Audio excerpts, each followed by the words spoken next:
আজকে আপনাদের সঙ্গে শেয়ার করব ঈদ স্পেশাল গরুর মাংস দিয়ে তাওয়া কাবাবের রেসিপি। যারা এখনও খাননি এই তাওয়া কাবাবটা, তারা এই ঈদে একবার হলেও ট্রাই করবেন। এটা বানানো খুবই সহজ, খেতে দুর্দান্ত মজাদার। আপনারা একবার হলেও ট্রাই করবেন, ইনশাল্লাহ এই তাওয়া কাবাবের ফ্যান হয়ে যাবেন। চলুন তাহলে কথা না বাড়িয়ে রেসিপিতে চলে যাই। এখানে আমি হাফ কেজি মাংস নিয়ে নিয়েছি। এই মাংসটা এখন আমি কিমা করে নিব। আমি ব্লেন্ডারে কিমা করে নিব। আপনারা চাইলে পাটাও বেটেও করতে পারেন, কোনো সমস্যা নেই। ব্লেন্ডার করা হয়ে গিয়েছে, আপনারা দেখতেই পাচ্ছেন। এখন আমি এটা বাটির মধ্যে নিয়ে নিলাম। এ পর্যায়ে অ্যাড করে দিব হাফ কাপ পেঁয়াজ কুচি, অ্যাড করে দিব 1 চামচ রসুন বাটা, 1 চামচ আদা বাটা, অ্যাড করে দিব 1 চামচ মরিচের গুঁড়ো, ঝালটা কমিয়ে বাড়িয়ে নিতে পারেন।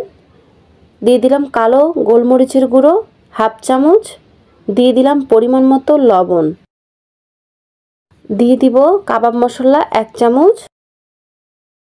অ্যাড করে দিব জিরে গুঁড়ো 1 চামচ, ধনিয়া গুঁড়ো 1 চামচ, দিয়ে দিব চিলি ফ্লেক্স 1 চামচ, দিয়ে দিব 1 চামচ চিনি। এ পর্যায়ে অ্যাড করে দিব 3 চামচ ময়দা, আর দিয়ে দিব একটা ডিম। আমি এই ময়দাটা ইউজ করছি এটা বান্ডিংয়ের ক্ষেত্রে, কিন্তু ময়দাটা কম ইউজ করার চেষ্টা করবেন, এতে এর টেস্টটা অনেক বেশি ভালো আসবে। এই তো আমি সবগুলো উপকরণ খুব ভালোভাবে, এই কাজটা সময় নিয়ে করতে হবে। সবগুলো উপকরণ খুব ভালোভাবে আমি মিক্সড করে নিয়েছি, আপনারা দেখতে পাচ্ছেন। মিক্সড করা হয়ে গেলে এ পর্যায়ে আমি অ্যাড করে দিব 1 ফালি লেবুর রস।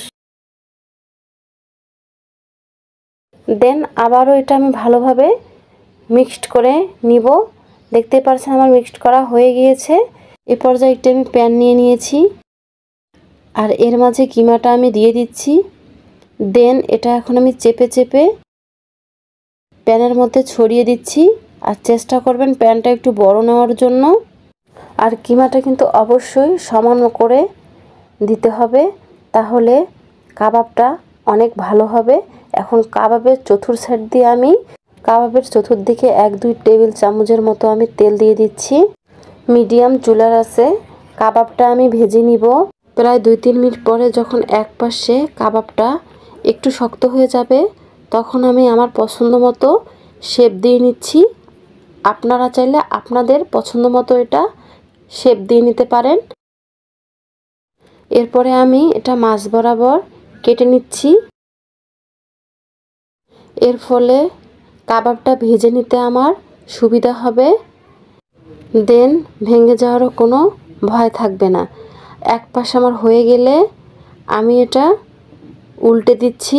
আপনারা দেখতেই পাচ্ছেন সুন্দরভাবে এটা ফ্রাই হয়ে গিয়েছে অলরেডি।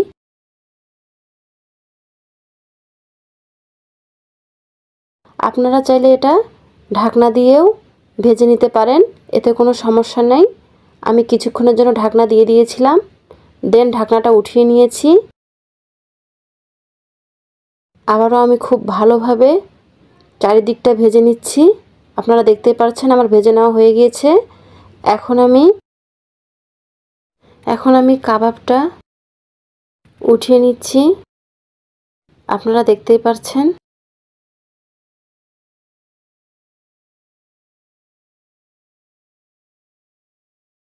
তো গাইস, রেডি হয়ে গেল আমার সুস্বাদু ও মজাদার বিফ তাওয়া কাবাবের রেসিপি। এটা দেখতে যেমন লোভনীয়, খেতে দুর্দান্ত মজাদার। আপনারা এই ঈদে একবার হলেও ট্রাই করবেন, ইনশাল্লাহ ভালো লাগবে। বিশেষ করে পরিবারের বাচ্চারা এই তাওয়া কাবাব খেতে ভীষণ পছন্দ করে।